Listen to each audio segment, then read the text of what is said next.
Deep Dive Film School makes no claim of ownership of the film footage used in this episode. The film footage is owned entirely by the copyright holders. Also, we're going to spoil the hell out of this movie, so this is your warning. Welcome to Deep Dive Film School! This week, we're going to get into that one scene from The Princess Bride. Hello!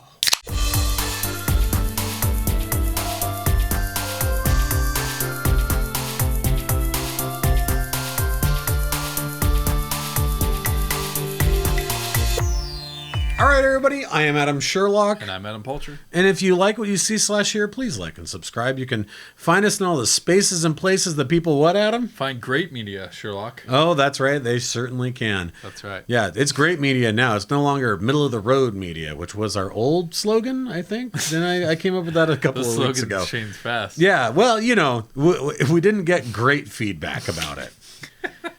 That's like, I don't know if any of you guys out there know, but Utah's slogan, like our slogan that used to be on bumper stickers and stuff, it was supposed to be a pretty, great state. But when you just read it, you go, a pretty great state. And you're like, that's not, really? How much money did you get paid for that? I don't want to visit here. Yeah, that's not good. I want a great state. Yeah. Anyway, so this is that one scene from, and as I said last week, Bride. Like, if it is The Princess Bride, come on, what's it going to be? I mean, there are other good ones. There are. If I had to choose one, it would be Land Wars in China. Land Wars in Asia is pretty damn good. That scene's amazing. I mean, honestly, personally, and just this came out in 1987. Written by William Goldberg, directed by Rob Reiner. Yes, master, but truly one of my all-time favorite comedies. Oh yeah. It has to be.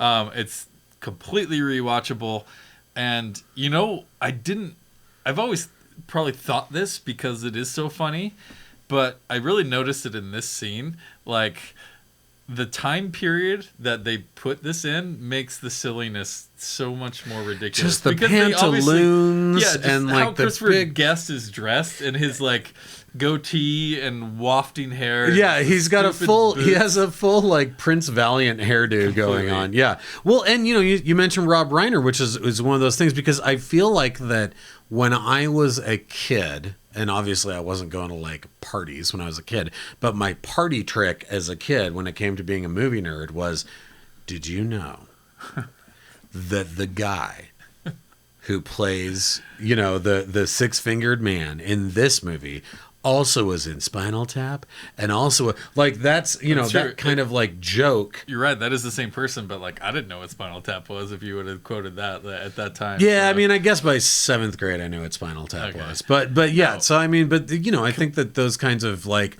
and then the fact of like who Mandy Patinkin was, and like there's just all these elements to it, and make it very interesting. I wish Christopher Guest did more acting, because he really just only acts in his stuff now, but he's an awesome actor. He's so good, and just the idea of a six-fingered man is so perfect for this movie. It's just so amazing. And I mean, obviously we're doing Hello, my name is Inigo Montoya, you killed my father, prepare to die scene. That is where they fight and battle at the end here, and kind of just to give a little exposition, this is kind of the point of the movie where everyone's kind of wrapping up some of their character stories. It's near the end. There's side quests. Everybody has side quests, the whole movie and they're getting it all figured out, right? Yeah, like the princess wants to kill herself. Like Wesley's legs aren't working, so Fezzik is just dragging him everywhere, right? Which is amazing. And he's going to have a to the pain duel with Prince Humperdinck. Yeah, not to the death. To the pain. To the pain. But it's actually one of the few, the Inigo Montoya part is one of the few dramatic parts of this otherwise, amazing comedy. And it all hinges from that first time that we get, because we meet Inigo Montoya's character early on. He's working with Wallace Shawn's character, and there's some funny back and forth, but we really don't know a lot about him. Another scene we could have done is their first battle. Oh, completely. And that first sword fight between him and Wesley is so interesting, because at that point we as an audience start to like Montoya so much that we're like, I don't want to see him get, like I like this other, the Man in Black, they do a like switcheroo on you, yeah. I am also not left-handed. Yes, like that whole sequence is so good, but we as the audience are conflicted because we're like, well, I don't want either one of who am these I guys to rooting for lose. here? Yeah. Yeah, no, I agree. And you know why? It's because they sit down and have a conversation for like 2 minutes. Yep. That's the only reason why. Yeah. Right? Yep. Because not because he's a bad guy or like you wouldn't want to root for him, But you get to know him. Yes, you show that empathy for his character Yeah. and like, oh, that's why he's this way. I get it now. Cool, I'm rooting for that guy now. And Or the whatever story it is. he tells, the story that Manny Patinkin tells, and the way he tells it, and the way he's looking up, and he's like, and I said to that man, like the whole performance is Yeah, like he's very passionate about so it. passionate and so beautifully.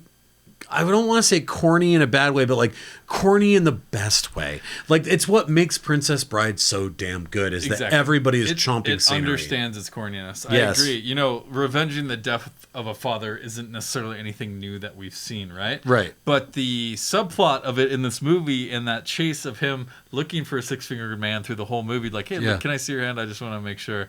And then we actually meet the six-fingered man at one point, and you know that's destined to happen. And this is, you know, in all of these scenes of everyone kind of culminating what's happening to him, this is Inigo's scene. Right? And you know what? You know what's funny? God, and I haven't thought about this until you literally just said it. It's really rare that I remember from the first time watching a movie a feeling or position that I had that I had when watching it. And I watched this so long ago Yep, when I first saw it. But I remember thinking that, and maybe this is just the naive thoughts of a little kid, but I remember thinking that him actually finding the six-fingered man was never going to happen in this movie. Like that wasn't a plot point. That was just something for us as the audience to know about him, which is the reason why Wesley doesn't kill him, is because he's like, I hope you find what you're looking for on your quest, right? Yeah.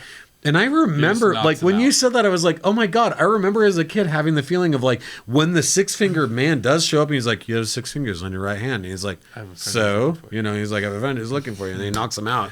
That, like, when that happened in the movie, I remember as a kid going, oh, it's really him. It's the six-fingered man. It's so funny you say that. Maybe it's just this movie and the nostalgia we have for it, and obviously, and we'll get to like the actual scene here in a second. But I have a very similar type of story. Really? Of remembering the first time that I watched this movie, and I honestly, when I think back about it, we were okay. So like, you know, this was like last day of school. Everyone getting to the gym. We're putting on a movie, kind of thing, right? That was the first time you saw it? First time I saw it. Whoa. So 1987, 88, something like that. I was 10 years old, you know, and they say Princess Bride, and all the guys are like, oh, oh, that sounds terrible. Like, Yeah, what are of we course. watching? Why would you want to watch that? So stupid. And then, so we were basically Fred Savage in this movie, right?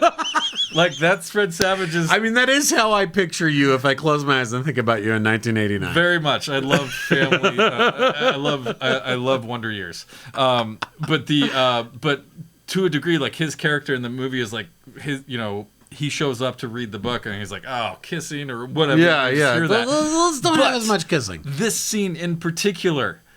I mean, obviously we were wrapped into it from the beginning, and you're like, okay, so this. So has this movie's amazing. This has a sense of humor in Yeah. it. It's making fun of itself. But in the bathroom after the movie, every kid was like, my name is Inigo Montoya. You killed my father. Prepare to die, right? And you're just like, I think about that Oh, that's so cool. in like such a...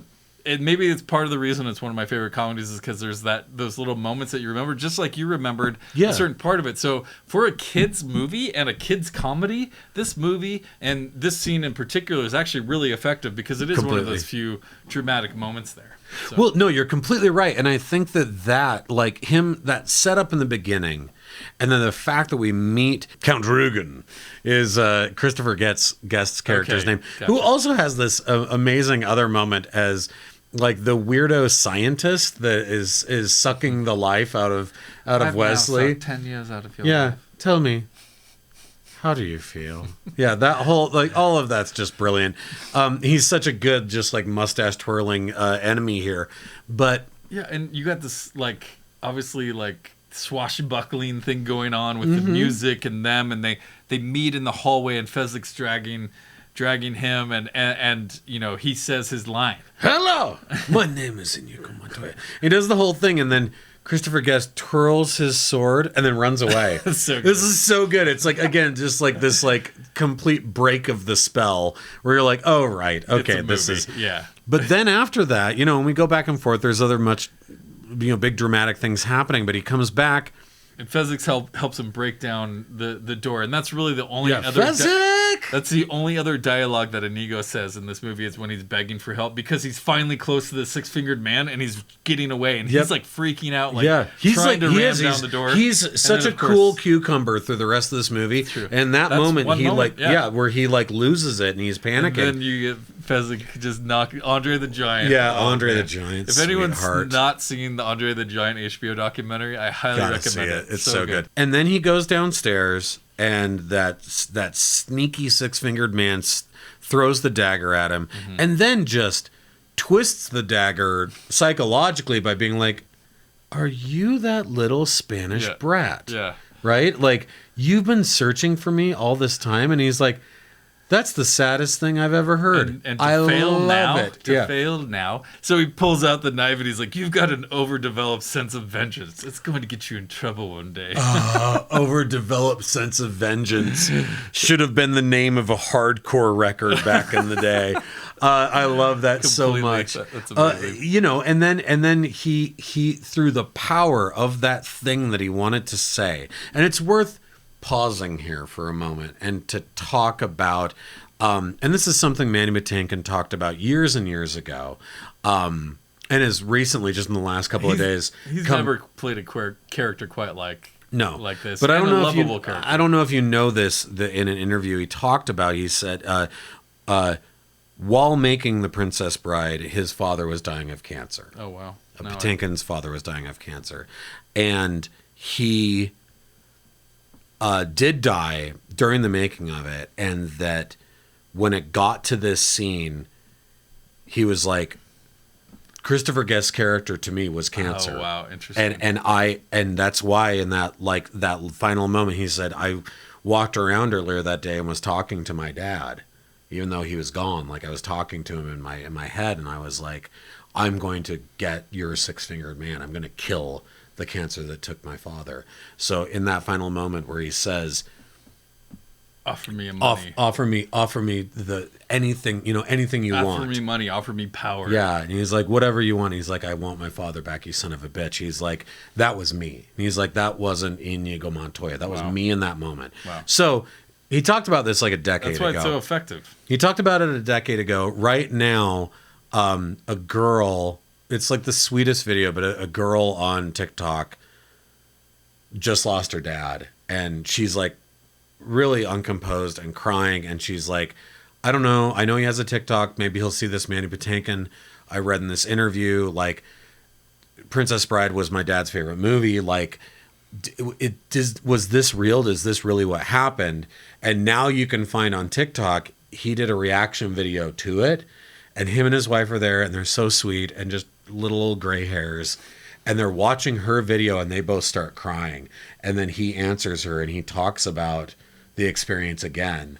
But it is like, if you can find that on online of his response to her video, her part makes you cry, and then his response to it, because he's just like, he's an intense actor, and he's an intense fucking dude. Yep. But he is also like so genuine in his emotion in the moment. Like, he's not a Hollywood style dude, and he like breaks down and talking about it again, that he's like, that's one of the most important things I've ever done acting wise in my life. Oh. Because it was me talking to my dad, and it's on film, and it means this thing to a whole generation of kids out there, right?